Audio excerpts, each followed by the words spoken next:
Bienvenidos, muchas gracias de nuevo. Y el primer orador va a ser el doctor Abraham Luna Castellanos. Él es investigador titular de tiempo completo del Instituto Nacional de Astrofísica Óptica y Electrónica. Y sus líneas de investigación son principalmente en medio interestelar, estructura galáctica y astrofísica milimétrica.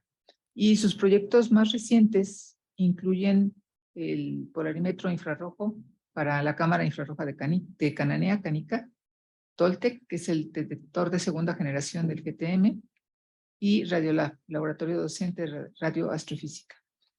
Él tiene 33 artículos arbitrados, rápido, y 7 tesis dirigidas, pero lo que me llamó la atención es que tiene una patente industrial aplicando microondas a la fundición de polímeros.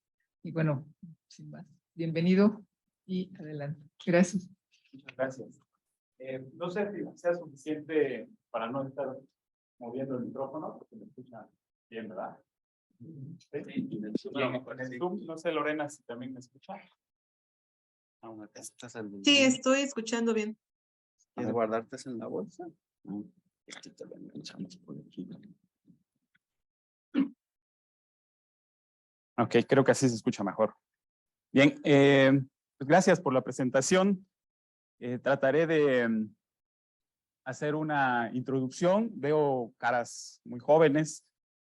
Venía yo platicando desde en la mañana con una estudiante.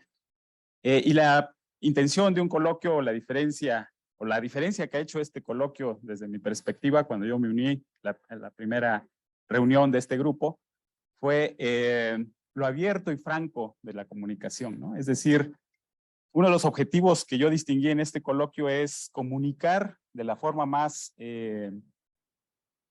asertiva cuáles son los proyectos que tenemos en lo individual, pero para volverlos colectivos, ¿no? Para reunir esfuerzos y mejorar tal vez las perspectivas de los propios proyectos. Pues en esta ocasión he propuesto una revisión, ¿no? Del tema de polarización astronómica en México. Voy a hablar de la instrumentación. Me llamó mucho la atención que en el programa vienen varios experimentos, sobre todo de la Universidad de Guadalajara, mostrando prácticas o la parte de instrumentación en polarización. Y haré una breve historia, ¿no? Por ahí pongo el plan de la charla. Voy a hablar de los objetos de estudio de manera muy general. Abarcamos como grupo varios de ellos, no todos. Ahí haré algunas observaciones. Y luego hablaré de una breve historia que nos ha congregado en estos coloquios. Y pasaré rápidamente a los instrumentos que se han desarrollado por parte de miembros del grupo y algunas perspectivas que también están ahí como diseño, aun cuando no se han construido. Pues nuevamente, gracias al Tecnológico de Monterrey y a todos la parte administrativa, ¿no? Que nos financió podernos reunir en esta ocasión. Por ahí pongo una especie de resumen. No debo de olvidar de que aquí tengo la colaboración de David Iriart de UNAM. Van a distinguir en la breve historia que voy a platicarles de que pues él ha sido una pieza fundamental en el tema de polarización en México. Entonces, para comenzar, no sé cómo avanzar. ¿Cómo avanza? ¿No? Ahí. Bueno, para empezar, pues vamos a referirnos a los objetos de estudio. Y pues nuestro primer objeto de estudio es la luz polarizada, ¿no? La luz polarizada desde 1669, Erasmus Bartholinus ya empieza a hacer estudios de birrefringencia en el espato de Islandia y describe el fenómeno. Décadas después, Huygens Malus, ya es 1800, empieza incluso a introducir la definición de polarización, y esto ya tiene más de 210 años que ocurrió. Inmediatamente se da también la primera detección de polarización en el tema astronómico con la luz reflejada de la luna, ¿no? Por Arago, en particular. La luz polarizada, bueno, voy a hacer una aproximación muy clásica y muy sencilla de a qué nos referimos con la luz polarizada o con la polarización de la luz, el parámetro de polarización de la luz. Tenemos que distinguir que las ondas electromagnéticas desde esta aproximación clásica tiene parámetros fundamentales, ¿no? Los parámetros fundamentales son como onda electromagnética, pues su amplitud, su frecuencia, su velocidad, y un parámetro que a veces se nos olvida es la polarización. Con estos parámetros podemos definir, digamos, el fenómeno de onda electromagnética y entendiendo con más precisión a qué nos referimos con el tema de polarización, es ese plano en el que el campo eléctrico está oscilando. Entonces lo vamos a definir de manera muy general como con una elipse, y aquí se muestra, ¿no? La elipse, que en sus casos extremos puede ser polarización lineal o polarización circular a la izquierda o a la derecha. En el caso más general, como decía yo, es polarización elíptica. Una recomendación para los estudiantes es acercarse al tema porque, como decía yo, normalmente estos parámetros, por ejemplo, la intensidad de la radiación o de la onda electromagnética o la frecuencia, sí los identificamos en física normalmente y tenemos visión que nos permite medir de alguna forma, ¿no? La intensidad de la luz o la frecuencia de la luz a través del color, y ha desarrollado cada uno de estos parámetros áreas específicas de la astrofísica, ¿no? Entonces vemos la detección y el conteo de fotones o de radiación, la intensidad de la radiación, y entonces tenemos la astronomía con fotodetectores. Pero también tenemos la espectroscopía, que lo que va ahora a atender es el análisis de la frecuencia de esta misma radiación, y la polarización también nos va a aportar como parámetro fundamental de este fenómeno de onda electromagnética, nos va a aportar información. Entonces, eso es una pequeña introducción. Siempre a mis estudiantes les hago la observación que esta aproximación es suficiente, la aproximación clásica, para muchos temas, ¿no? Y hasta la parte de instrumentación. Sin embargo, les dejo la reflexión. ¿Qué es la polarización desde una perspectiva de física cuántica, ¿no? Ahí se las dejo. Tampoco me atreveré a hacer aquí algo al respecto, pero es bien interesante, ¿no? Ahora, desde esa perspectiva física de la mecánica cuántica, ¿qué es la polarización? ¿No? Ahí se queda para los inquietos y para que ojalá pueda uno atender el tema. Bueno, ya la polarización en astronomía atiende muchos objetos, muchos fenómenos, como decía yo como tenía yo escrito ahí en la introducción, muchos fenómenos de la astronomía involucran polvo y campos magnéticos, y esos son como que los elementos fundamentales o muy relacionados con la detección de polarización en astronomía.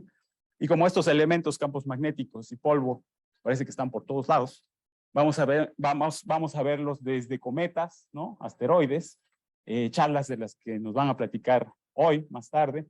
También estrellas evolucionadas y medio circunestelar, que también hoy nos van a platicar. Y en el programa están un poco distribuidos de diferente forma, no están tan seleccionados, pero fundamentalmente hoy vamos a escuchar charlas sobre cometas, asteroides, meteoritos y estrellas evolucionadas y medio interestelar. Pero no son los únicos elementos o los únicos fenómenos en astronomía, pues también están las estrellas, el Sol en particular, y ya el día miércoles por ahí tendremos charlas o intervención en el tema. Medio interestelar, el día martes, también ahí tenemos polvo, campos magnéticos, que van a producir polarización. Entonces, como pueden ver ahí, en una primera aproximación, digamos en un universo local, tenemos muchos elementos de astrofísica relacionados o a los que el parámetro de polarización nos puede devolver información de ese fenómeno astronómico.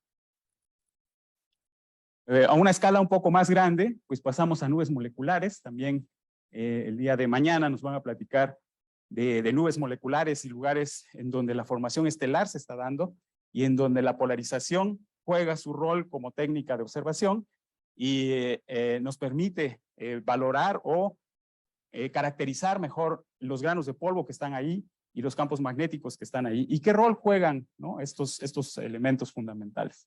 Lo mismo ocurre pues ya a una escala mucho más grande como galaxias. También el día martes nos van a platicar de galaxias. Por ahí pongo una galaxia bien interesante que es de M82 y ya nos platicarán mucho más de lo que se descubre en objetos como galaxias. Aquí falta un poco de la parte de abajo, pero bueno, son agujeros negros. Muy recientemente México jugó a través del GTM, una colaboración internacional, jugó un rol importante en la detección por primera vez de el entorno de un agujero negro, e incluso se pudo medir su polarización, ¿no? Entonces ahí esta imagen que ha recorrido el mundo, ¿no? Impactando de muchas formas, no solamente la astrofísica, sino incluso los fundamentos de la física, está ahí todavía en progreso la investigación. Es tan reciente que ahora hablar de agujeros negros, bueno, ya hay una imagen de su entorno y nos permite decir si es un modelo o es otro, y los parámetros los va uno acotando dependiendo de las geometrías que uno está observando ahí y de los campos magnéticos. Muy recientemente, la semana antepasada, en el Congreso Nacional de Física, un experto en el área presentó material muy novedoso, muy bien explicado, y la pregunta, que incluso fui yo quien la lanzó, fue, ¿y los campos magnéticos, sabiendo de que hay polarización ahí medida, y que a través de ella se puede interpretar el campo magnético presente, qué rol juegan o para qué nos va a servir, qué acotan dentro de los modelos teóricos? Él confesó de que, bueno, está en progreso, todavía no se acaba de hacer la exploración de esos datos, pero que seguramente va a ser un parámetro fundamental en acotar algunos otros parámetros físicos que están en la definición de los agujeros negros. Y luego ahí también pongo una escala todavía mucho mayor, el universo completo, ¿no? El fondo cósmico de microondas también se ha explorado a través de polarización, y en estos dos últimos temas quiero aclarar de que no tenemos una contribución, ¿no? como grupo. Siempre lo hemos platicado, lo hemos discutido.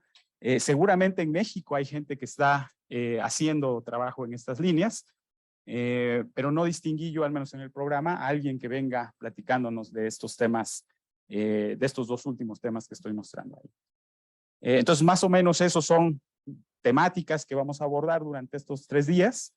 No me refiero a los nombres, aunque conozco a varios de los que participan, pero algunos se me van a olvidar y entonces mejor todos tienen el programa. Cualquier duda, yo creo que el vínculo o la interacción que existe en un objeto como una galaxia, ¿no? Que es, digamos, el ladrillo fundamental de este universo, pues ahí coexisten nubes moleculares, coexisten con estrellas evolucionadas, con regiones de formación estelar. Entonces, la comunicación que pueda haber entre todos los exponentes y todas las temáticas, atendiendo esta técnica en particular de polarización, yo creo que va a ser muy interesante y muy rica.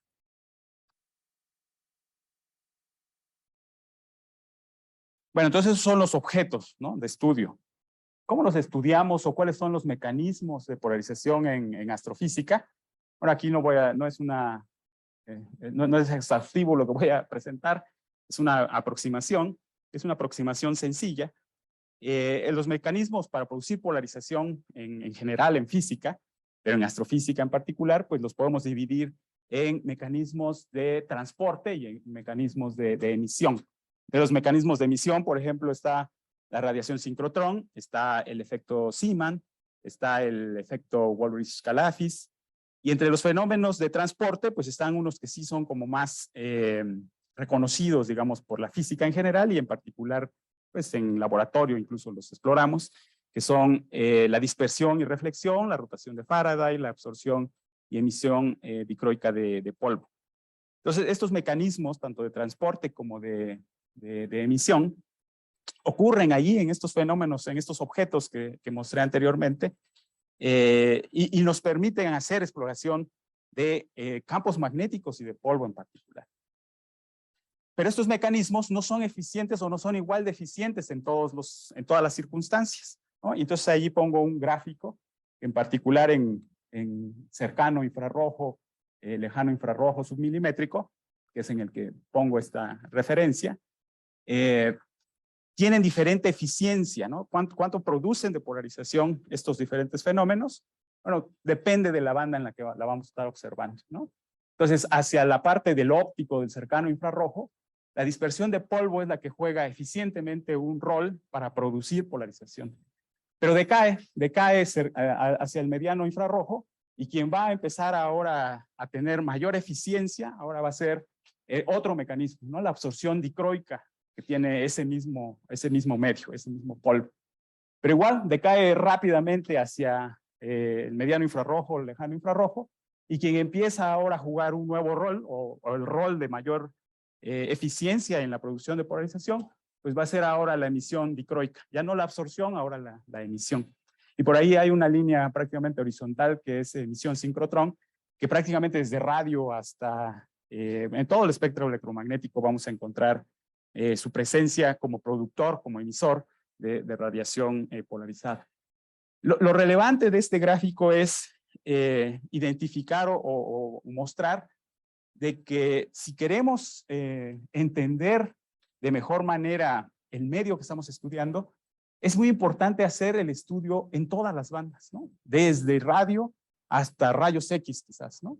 Aquí yo me enfoco en la región en la que más o menos trabajo, pero observemos de que la instrumentación y la radioastronomía y la astronomía óptica, la infrarroja, milimétrica, ultravioleta, etcétera, va a aportar a través de este parámetro de la radiación electromagnética información del medio por donde está pasando o de la fuente que la está emitiendo, ¿no? Entonces es importante y relevante remarcar la interacción, ¿no?, que debe haber entre la exploración a través de diferentes instrumentos en diferentes bandas del espectro electromagnético. He hablado del polvo, no soy tan especialista en el tema de polvo, pero no quisiera brincármelo, ya me corregirán. Desde el abstract que mandé, hacía yo el señalamiento de que esta charla es una aproximación a muchos temas, de los cuales no soy experto en todos, pero sí una motivación de qué sabemos o hasta dónde entendemos algunas cosas de estas propiedades. Me voy a enfocar en el caso del polvo, y el polvo de una manera sencilla lo podemos pues dividir en polvo grande y polvo chico, ¿no? Polvo grande, ahí me voy a referir a algo que está entre 0.1 micras y una micra, y polvo pequeño o muy pequeño entre 0.001 y 0.01 micras. Seguramente van a tener estructura y van a tener propiedades físicas diferentes, ¿no? Y normalmente en el que vamos a tener, por ejemplo, estas absorciones dicroicas o estas emisiones dicroicas, pues va a estar más enfocado en lo que es el polvo grande, que es el que nos va también a causar extinción, igual el polvo pequeño, pero va a tener una manifestación diferente, y como vimos, en la eficiencia de la banda en la que estemos estudiando, va a hacer un cambio, va a haber una diferencia. Los granos de polvo, una caricatura, digamos, sobresimplificada, bueno, pues son núcleos de silicatos con mantos de carbonatos, y aquí hay una foto, ¿no?, de un grano de polvo real. Algo que es relevante ahí en esa fotografía es de que no son esferas, ¿no? Los granos de polvo no es una esferita. Seguramente es algo mucho más complejo, pero para pasar del modelo esférico a algo un poco más descriptivo de lo que realmente es un grano de polvo, pues es algo que sí tiene un eje mayor y un eje menor, ¿no? Y eso va a ser clave en la explicación que voy a dar a continuación de un modelo que se ha usado para explicar cómo los granos de polvo absorben y emiten y producen polarización. Los granos de polvo muy pequeños, observen que tienen unas estructuras bastante más definidas, son en particular policíclico aromáticos o macromoléculas, en particular por ahí está el C60, ¿no?, que tal vez sea más conocido para los estudiantes, para la física en general, y tiene presencia ahí entre las estrellas, entre el medio interestelar. Entonces son temas también a investigar. Entonces eso es una pequeña introducción a granos de polvo. y cómo los granos de polvo empiezan ahora a jugar un rol a la hora del estudio en astrofísica. Bueno, ahí lo que mencionaba yo es de que la polarización nos permite hacer mediciones del campo magnético que está presente en alguno de estos, por ejemplo, en una nube molecular, en una región de formación estelar. Nos permite hacer una aproximación de cuál es el campo magnético, tanto en su intensidad como en su dirección, ¿no? del campo magnético. Entonces aquí una aproximación que es un método introducido por Chandrasekhar Fermi desde 1950, usa precisamente a los granos de polvo como el ingrediente fundamental al lado de los campos magnéticos, ¿no? Entonces en esta aproximación, en donde lo que voy a describir es la absorción dicroica del polvo, con estos granos que acabo más o menos de presentar, de 0.1 a 1 micras, es luz que viene de una estrella como el Sol, fundamentalmente no emite radiación polarizada, entonces es no polarizada su radiación, y eso lo indico aquí, ¿no? Con un vector de polarización en cualquier dirección, pero cuando alcanza el medio interestelar en donde está ese campo magnético y esos granos de polvo, los granos de polvo, por la presencia del campo magnético y por esta cualidad que describí de que tienen un eje mayor comparado con uno menor, obviamente, están alineados. ¿Por qué están alineados? Es la primera pregunta. Hay un modelo que describe el alineamiento de esos granos de polvo, que es, digamos, el que ha pasado más pruebas, ¿no? Desde el punto de vista de la física, y son torcas radiativas, así se conoce, ¿no? RATs en inglés, torcas radiativas, en donde un grano de polvo, por su momento, pues va a ser más fácil hacerlo girar en su eje mayor, pero ese giro, por un fenómeno que se conoce como efecto Barnett, va a inducir un momento magnético en su eje menor. Y ese, al final de cuentas, ese eje menor es el que va a quedar alineado en la dirección del campo magnético que esté presente ahí. Entonces, como pueden ver, es como si los granos de polvo fueran paramagnéticos, ¿no? Es decir, como si se saliera su momento magnético de alinearse con el campo magnético que está allí presente. Entonces va a ser paramagnético, ¿no? En esta aproximación. Pero en realidad es un efecto mucho más complejo, en donde la estructura del grano de polvo juega un rol fundamental. Es decir, si fuéramos esferitas, no tendría esa habilidad o el modelo fracasaría. Una vez que ya tenemos ese medio, digamos, ordenado, pues la radiación a la hora de pasar por este medio ya ordenado de granos de polvo va a hacer el efecto como si fuera un filtro dicroico, ¿no? Es decir, en donde el filtro mismo va a ser selectivo y va a absorber preferentemente el campo magnético, digo, el campo eléctrico de la onda electromagnética, que está en la dirección de su eje mayor, y solamente va a dejar pasar pues el que al final de cuentas va a estar alineado con su eje menor o con el campo magnético presente, y va a llegar a nuestro detector. Esto lo podemos, esta forma de absorción del medio dicroico, la vamos a poder captar, como les decía yo, por eficiencia o con mayor eficiencia en el óptico y en el cercano infrarrojo, desde nuestros telescopios. Después, con esos granos, digo, con esos vectores de polarización en la región donde estamos haciendo el estudio, y la aproximación de Chandrasekhar Fermi, en donde se requiere la dispersión de velocidades que esté ocurriendo ahí en el medio, ¿no? La velocidad del medio, el polvo y el gas que está ahí se está moviendo, necesitamos su dispersión, pero también necesitamos la dispersión de la polarización. Una forma sencilla también de aproximar la idea es de que si los vectores de polarización están apuntando para cualquier lado, quiere decir que el campo magnético no es el que tenga energéticamente la mayor eficiencia, ¿no? Es decir, es un campo magnético débil. Por otro lado, si la polarización está muy ordenada, quiere decir que el campo magnético subyacente es fuerte y permite que los granos de polvo se ordenen y el filtro dicroico funciona mejor, y nosotros recibimos vectores de polarización con muy baja dispersión. Esa es la idea fundamental de este modelo de Chandrasekhar Fermi. Esto ha evolucionado, esto es 1953, pero ha evolucionado y hay variantes de este mismo método. Por otro lado, pareciera que no le cambié, pero ahora voy a platicar de lo mismo, pero ahora en emisión dicroica del polvo. Si se fijan, el esquema es exactamente el mismo y la razón de la orientación de los granos de polvo ahí en el medio sigue siendo la misma. Pero ahora lo único que cambié fue el instrumento con el que voy a estar haciendo el análisis. Ahora voy no en óptico ni en infrarrojo, sino ahora voy en submilimétrico y milimétrico, ¿no? Me voy al GTM, por ejemplo. Y en el GTM, si yo puedo medir polarización, lo que voy ahora a estar observando es la emisión de esos granos de polvo. Ya no es el filtro dicroico que me dejó pasar polarización. Ahora es la emisión propia de los granos de polvo ahí, en el lugar en donde están los granos de polvo. Que obviamente es radiación todavía que venía no polarizada de estrellas de atrás de ese medio, y me permite ahora que estos granos de polvo empiecen a radiar. Y entonces en milimétrico voy a estar viendo polarización, voy a estar midiendo polarización, pero de la emisión de esos mismos granos de polvo.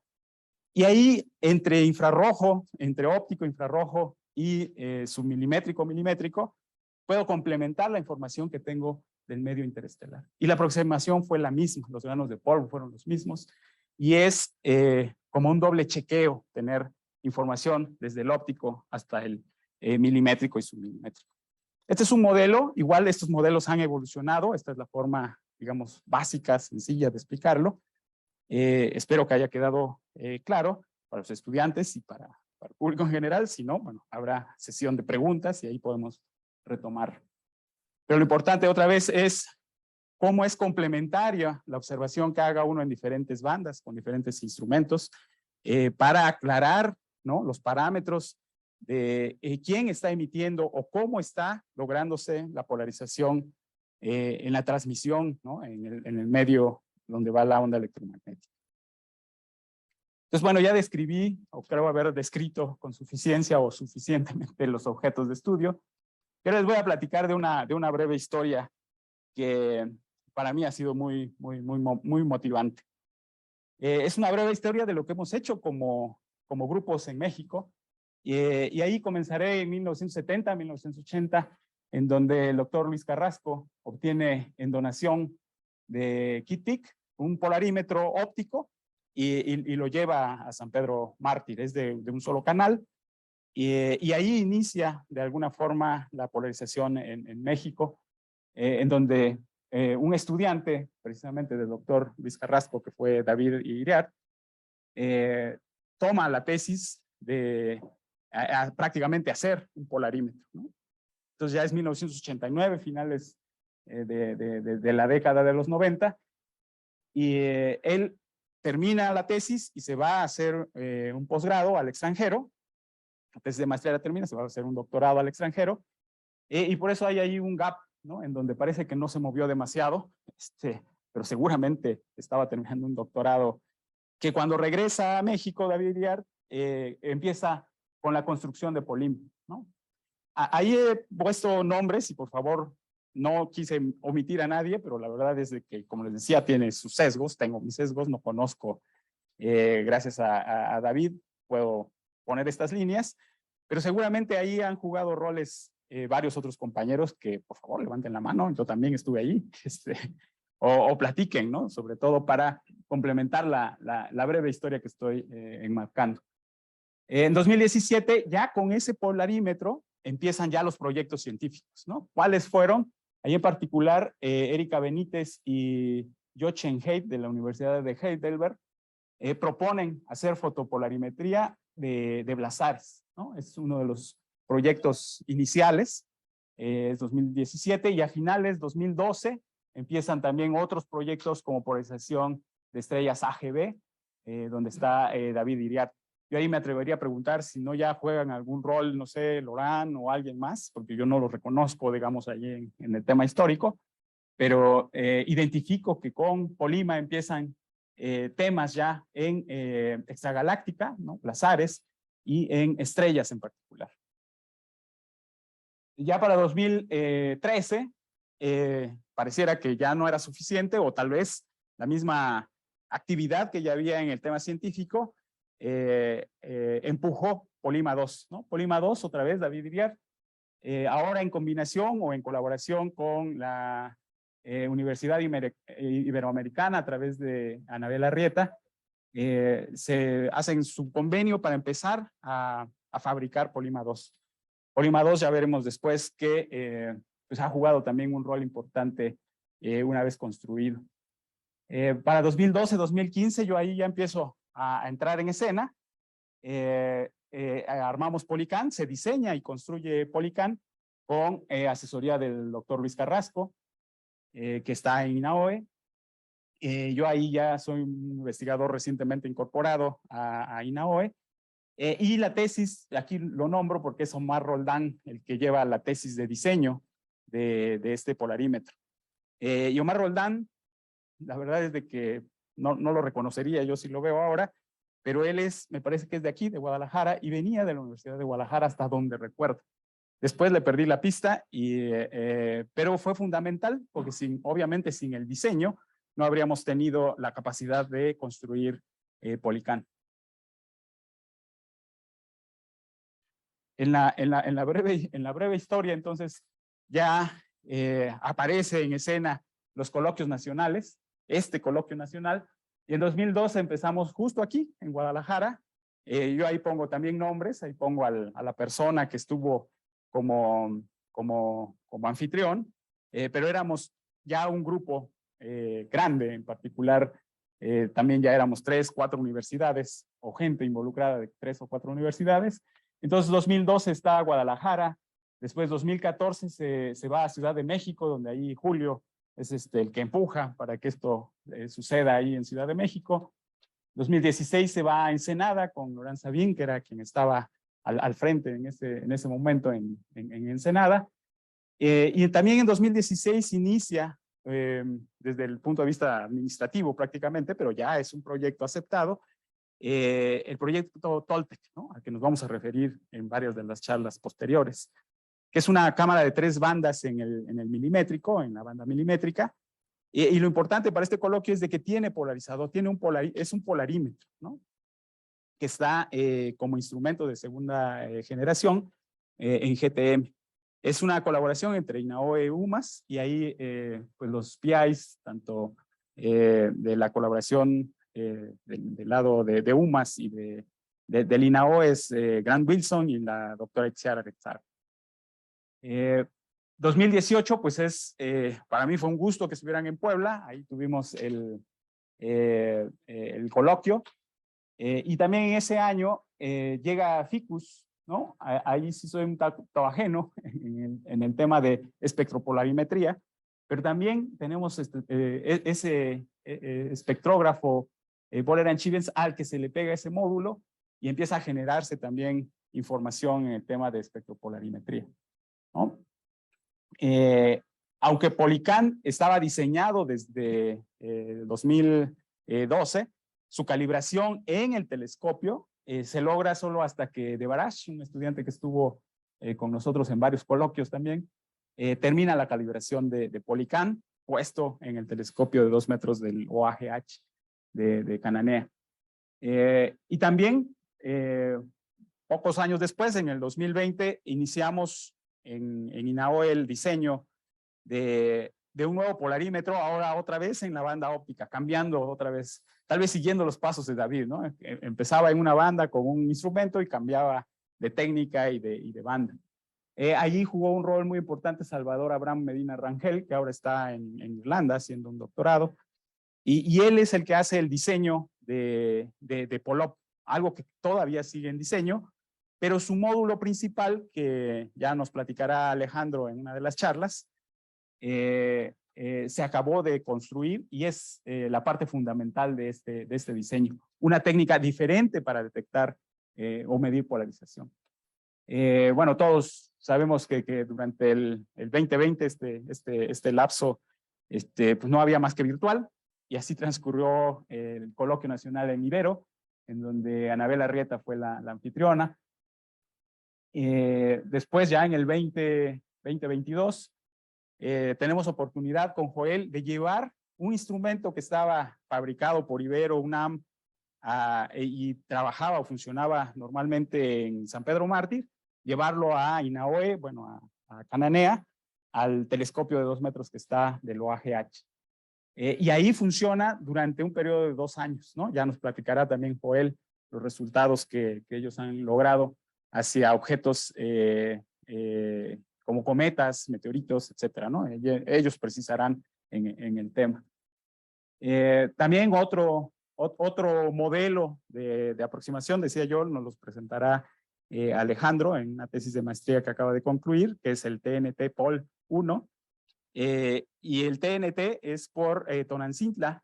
Hicimos fundamentalmente Alejandro su tesis, con el módulo que teníamos diseñado de POLOP, se hizo un instrumento experimental que tuvo resultados importantes en la mesa de trabajo, en el laboratorio. Pero, otra vez por las restricciones, nuestro telescopio más cercano era el 1 metro de Tonantzintla y lo logramos instalar allí y producir polarización astronómica que todavía requiere una calibración y nos las va a presentar Alejandro en alguna charla.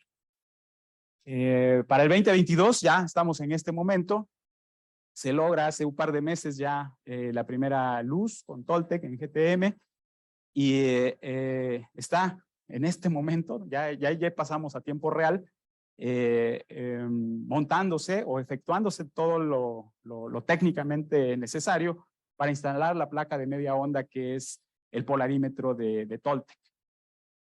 Y bueno, ya llegué a este preciso momento en donde estamos en el TEC de Monterrey, en el coloquio nacional y haciendo la revisión, pues son 10 años de trabajo de este grupo o de varios grupos, en donde pues primero felicidades, ¿ya? No me había dado cuenta que eran 10 años, pero qué bueno y ojalá sean muchas décadas más, ¿no? Y sobre todo productivas.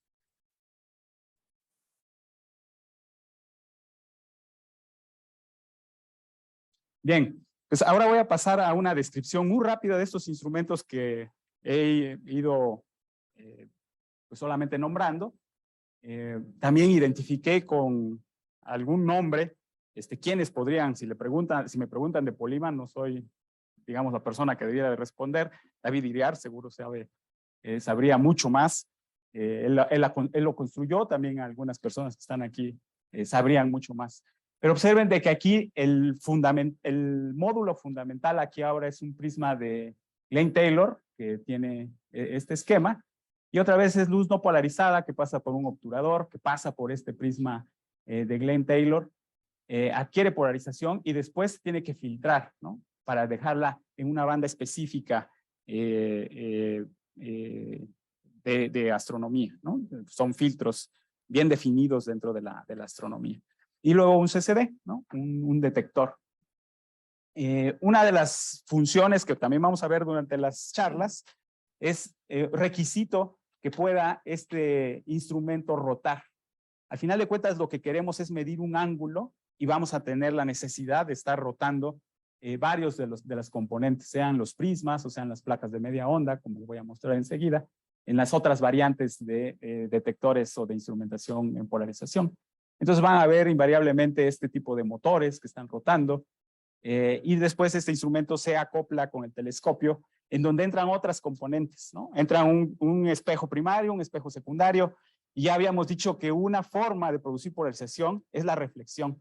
Entonces, calibrar un instrumento en laboratorio como esto no es lo mismo que llevarlo al telescopio y darlo por hecho de que está calibrado. Porque ahora vamos a tener otras componentes, otras lentes, otros espejos que van a estar reflejando y entonces hay que calibrar ahora en conjunto todo el instrumento, desde el detector hasta el telescopio completo. Entonces el reto se vuelve un nuevo reto, ¿no? No solamente la construcción del instrumento o el detector, sino todo el telescopio. Ese es Polima 1, Polima 2 es un diseño diferente, en donde ahora las componentes fundamentales es una placa de Savart, de que aquí viene el esquema de cómo un haz se divide en dos, en donde son polarizados perpendicularmente, cada uno de los haces, y tenemos también una placa retardadora como referencia, ¿no? Y las placas retardadoras, aquí pongo nada más como recordatorio de que hay placas, bueno, de lambda sobre n, sobre cualquier número, pero en particular las más conocidas, lambda sobre 2, que permite luz no polarizada, producir luz polarizada linealmente, o placa de cuarto de onda, en donde luz no polarizada se convierte en luz polarizada circularmente derecha o izquierda, o también lo inverso, luz polarizada circularmente se puede volver polarización lineal, ¿no?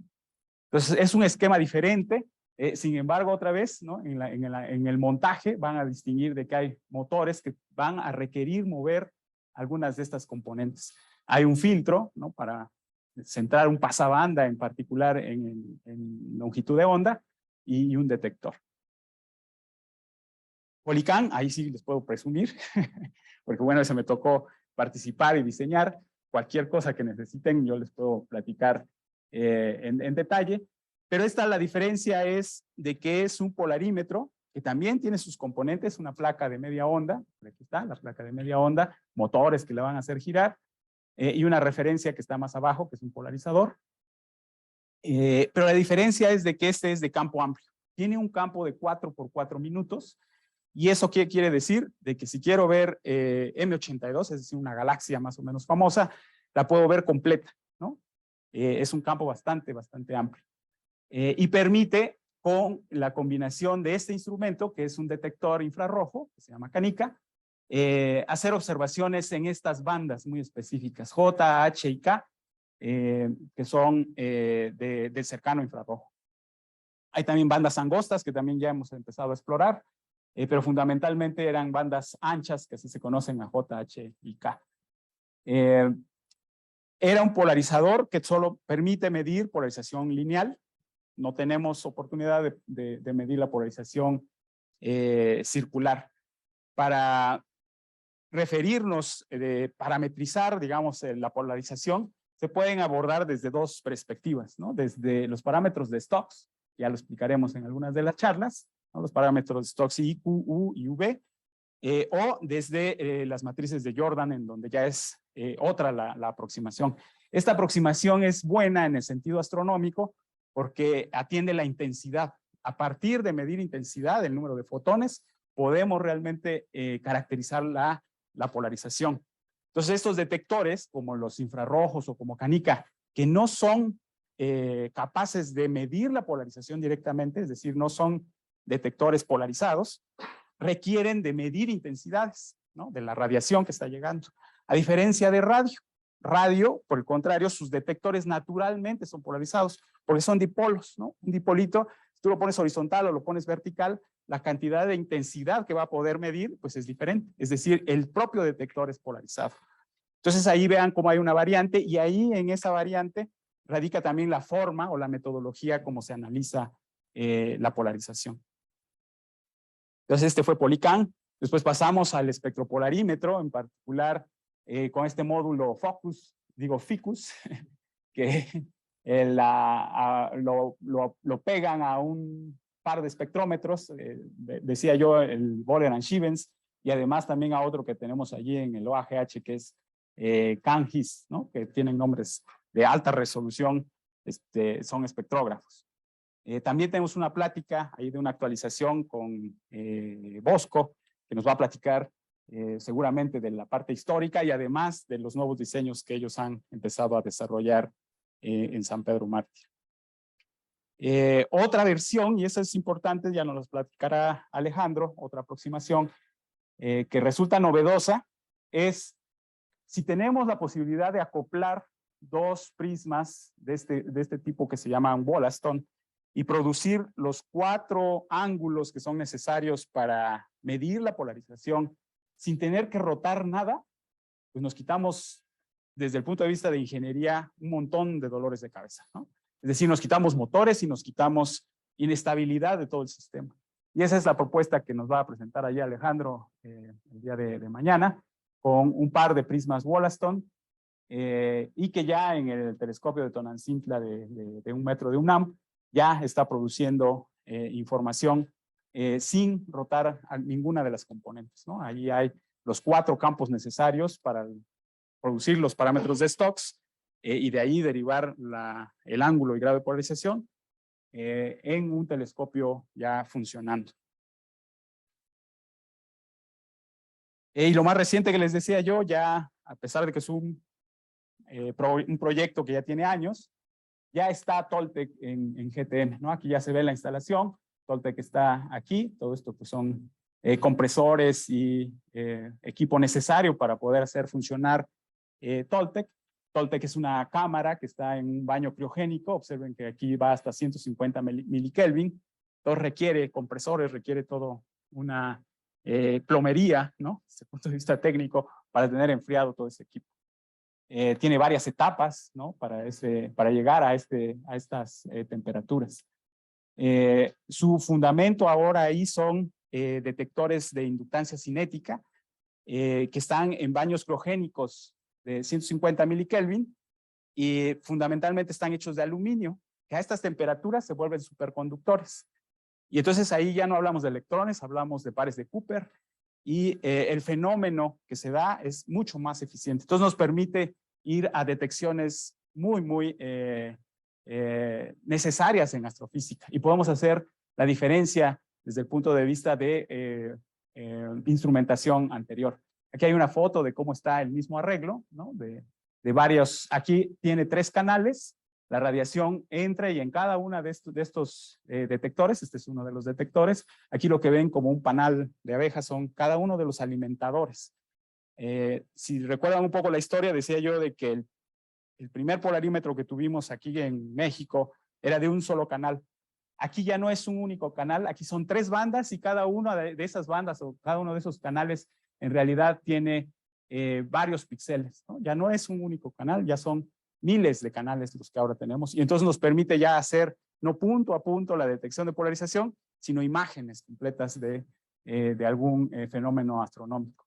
Entonces Toltec ya está dando desde el punto de vista de ingeniería la primera luz y les decía yo, esta semana, justo hoy, están subiendo o llegando a GTM a instalar la placa de media onda y Gilles Novak mañana nos platicará en vivo y en directo porque él está allí en GTM, cómo va la instalación seguramente de la placa de media onda.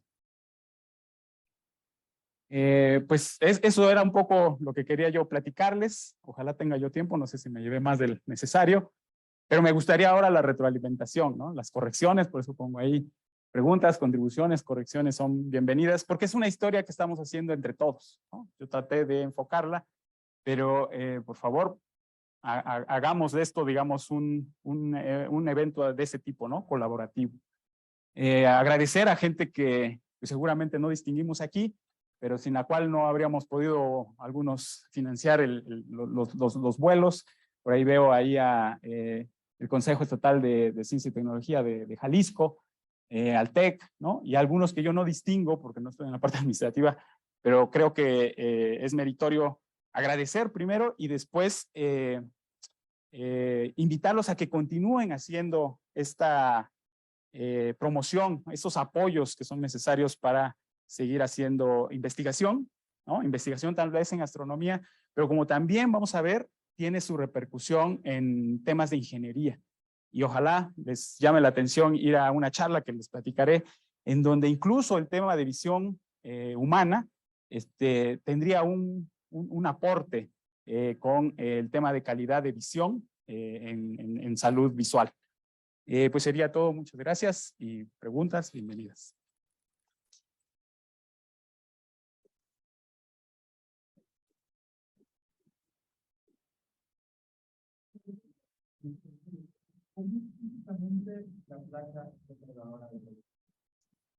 Buena pregunta. La respuesta no la sé. Física. Fíjate que es un tema bastante novedoso. Antes de Toltec, el primer polarímetro que yo sé que existe funcionando es NICA. NICA estuvo en el 30 metros de Irán.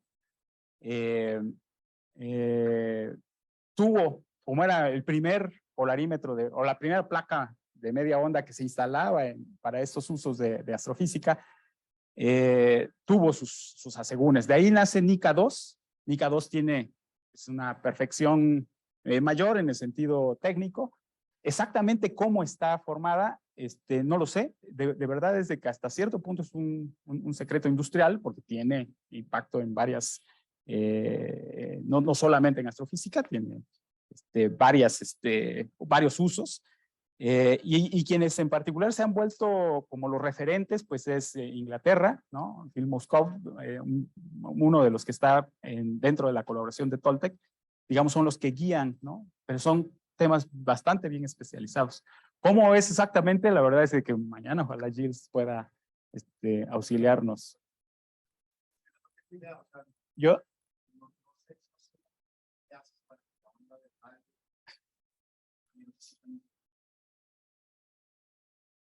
Sí, yo no te responderé porque te voy a decir cualquier cosa. Lo que sí puede uno en laboratorio, hay una práctica bien interesante cuando estás en longitudes de onda más grandes, ¿no? Hacia centimétricas, centimétricas, microondas, es de que tú puedes polarizar con una rejilla de alambres, ¿no? Tú puedes hacer un alambrado, ¿no? Donde la longitud de onda es comparable al espacio que tienes entre alambres y al calibre del alambre, y tú puedes polarizar con una rejilla, ¿no?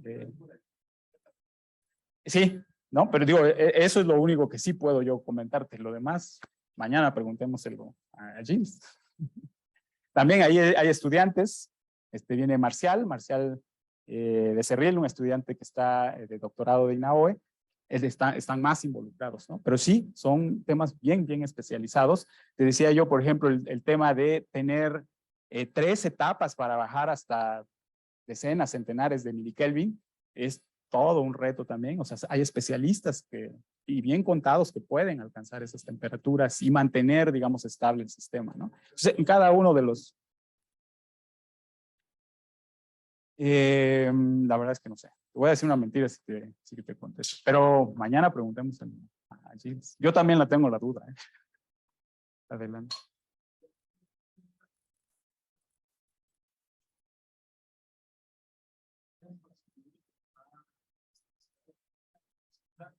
La fecha en que lo descubrieron, hoy sí han vuelto a repetir el experimento científico relacionado con Ok. El más reciente estudio que hay es hacia el centro galáctico.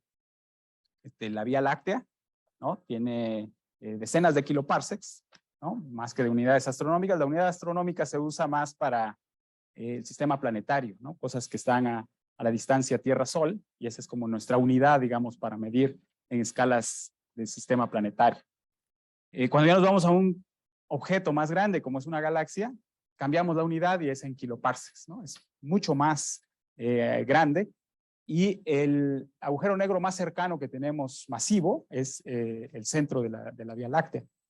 Ahí también se han hecho estudios y muy recientemente también se mostraron esta periferia o la parte que rodea el agujero negro galáctico, y también se hicieron estudios con el milimétrico y con la misma técnica de interferómetro del horizonte de eventos, utilizando como parte de ese instrumento el GTM.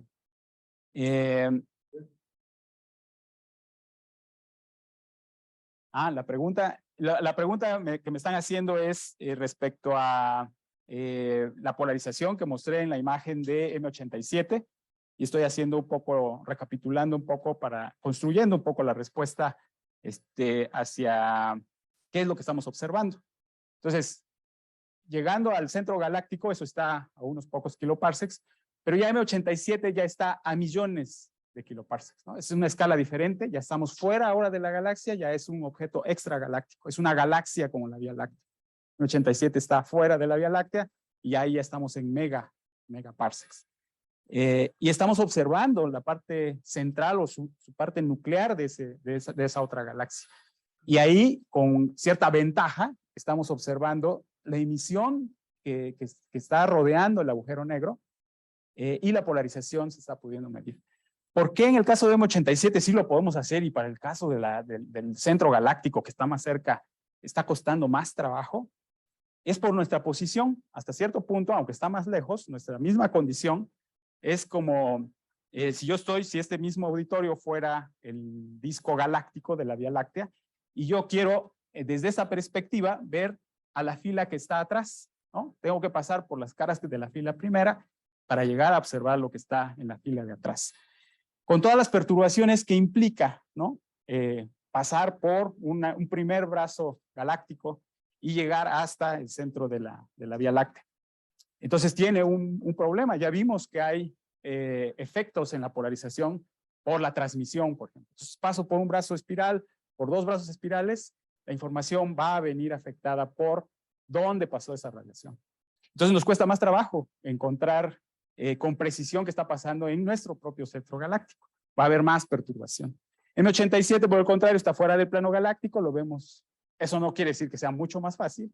Desde el punto de vista técnico, quiero pensar que ese ha sido el argumento como para mostrar ya campo magnético y resultados de polarización hacia M87.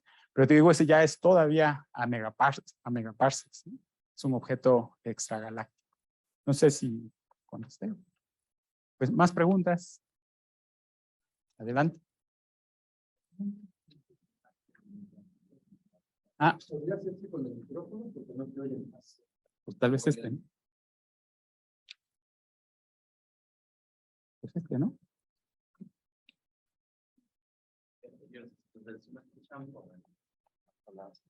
Ah, pero yo creo que esto mejoraría, ¿no? Si se acerca.